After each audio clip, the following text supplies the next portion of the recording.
Shabbat Shalom. This week's Torah portion is called Parshas Vayikra. It's the first portion of the third book of the Torah. Okay, it's also Parshas Zocher. Zocher is the Zeches Amalek, to remember Amalek. The mitzvah of the Jewish people to destroy a particular nation that are always out there to harm us. Okay, why are we reading this week Parshas Zocher? Because Zocher is always read before Purim. This coming week, Wednesday night and Thursday in the whole world, and Thursday night and Friday in walled cities like Jerusalem, is the holiday of Purim. Okay, and one of the mitzvahs of the Purim is to read the Megillah, and we're going to discuss it now. Now, the Baal Shem Tov says about the Megillah, it's called Hakoret the Megillah Lamafreya Lo Yotza. Anybody who reads the Megillah, the law is out of order.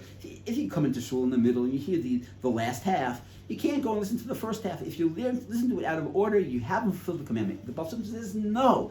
We're going to understand it a different way. We're going to understand it that anybody who reads the Megillah and say it happened to him, afraid it happened in the past, and it's not happening now. This is a story, but it doesn't apply to me today. Okay, then lo yotza, you have not fulfilled your obligation of hearing the Megillah. Okay. And now, if that's true of the entire story, it's even true of every verse. And the fact is, there are a few verses at the end of the Megillah that don't make sense. It says there that Mordechai became the second to the king, right? And he was only accepted by the majority of his colleagues, not all of them. Okay, what has this got to do with all the miracles that happened in God's saving the Jewish people and the whole story of Purim?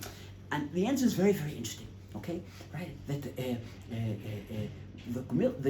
the Talmud explains, what does it mean that Mordechai was only accepted by the majority of his colleagues? He was part of the Sanhedrin. The Sanhedrin was a group of 71 genius people, and it was their job to study Torah, to explain the Torah, to share the Torah with the Jewish people. Some of the people in the Sanhedrin, not all of them, but a few, they said, you are making a mistake. That you got involved with the king of Achashverosh, that you put your daughter, your niece in to become the queen, that you're standing at the gates listening to what people are saying. This whole thing was an error. If you would have studied Torah day and night with all of your strength that you put into playing politics, you would have transformed the world. You would have brought the salvation in a different way. Okay? Now, since it was only a minority of his colleagues, that the majority just did agree with him, Mordechai had to continue. But why are these verses in the Megillah for? And the answer is important to each of us.